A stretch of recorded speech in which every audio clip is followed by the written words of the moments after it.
हाँ जाड़ो लोश वाला, जाड़ो बर्तन वाला, जाड़ो लोश वाला, ले जाड़ो लोश वाला. ها ماما ها 2 minute انتظارات سما زاد استدرس لا وي تخزمر د ماجد امام نه زمر د مالغه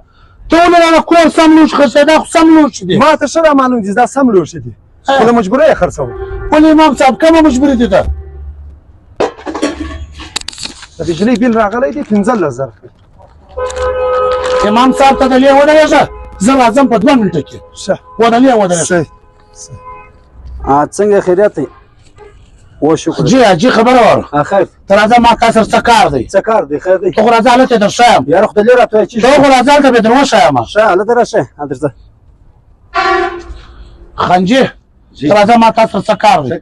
ته راځه هلته درته ملک صاحب هم راسره دی ته راځه هلته سوري سره مکار راسي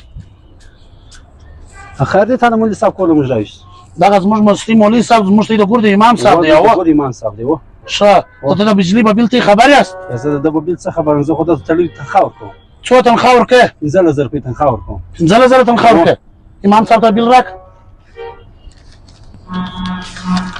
ته دا بیل وګوره دا څو راغلی دی دا 15200 روپۍ بیل راغلی دی خالي ښه 15200 بیل راغلی دی دا ګرده میاشت دغه 15000 روپۍ دله بیل راغلی دی ته 15000 تنخواه ورکوې دا ګرده میاشت دی دا 15000 روپۍ وده د کور بیل جمع کړي او که د خپلو بچیانو لپاره شی راوړي ګرده میاشت دی تر منځونه دا مولوي صاحب درکوي په 15000 روپۍ باندې چې 2 منټه په لمانځه کې وځنډېږي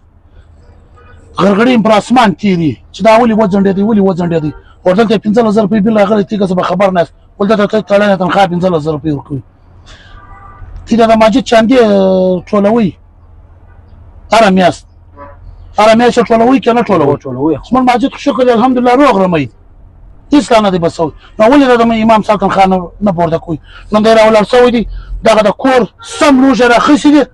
وایي زه یې خرڅوم زوړ ته راولي وایي ما له بیل راغلی دی زه هغه به جمع کوم که چېرې ته تنخواه زیاته ورکولی یا د ده ګزاره به کېدلی نو ده به د کور دغه به ده لوښ نه خرڅولی لږ خشخ سوچ ورته وکړي د امام صاحب ته دا ګرده میاشت موږ ته د الله کور نه راغواړي د الله او د رسول خبرې راښیي اسلام راښیي بالکل دا ځای ته موږ ګسه بالکل سوچ نه دا ځای ته لږ سوچ کوئ چې موږ ته لمونځونه کوو مظلمه ګره ده په غاړه ده ولې ده زموږ ته د ګردو دغه ټیکه اخیستې د لمانځه بالکل ځوانه صاحب کور ودان بیا د موږ ته اطلاع راکړه دغه راکړه انشاءالله موږ به کوشش کوو مولوي صاحب دا بیل راکړه ماته دا بیل انشاءالله که خدای که مولوي صاحب دا بیل زه جمع کوم د کمیټې په پیسو باندې ستا کار مشکلات دي هر دغه تنګسه دی ته موږ ته ویلی سې خپل زاړه خپل لوښ دننه کړه خپل کار په وکړه او ستا هره مجبوري سیاره دغه موږ ته وایه موږ د کمیټې والا انشاءالله هر خدمت موږ ته حاضر یو او انشاءالله موږ به دا نور ملګرو سره خبره وکړو ستا د تنخواه په باره به هم څه خبره ورسره وکړو دوی سره بخښي څه به انشاءالله که خدای کوي تنخواه به هم څه در وشو که خدای کوي صحیح یو منټ ودرې مولوي صاحب یو منټ ودرې مولوي صاحب یو منټ ودرې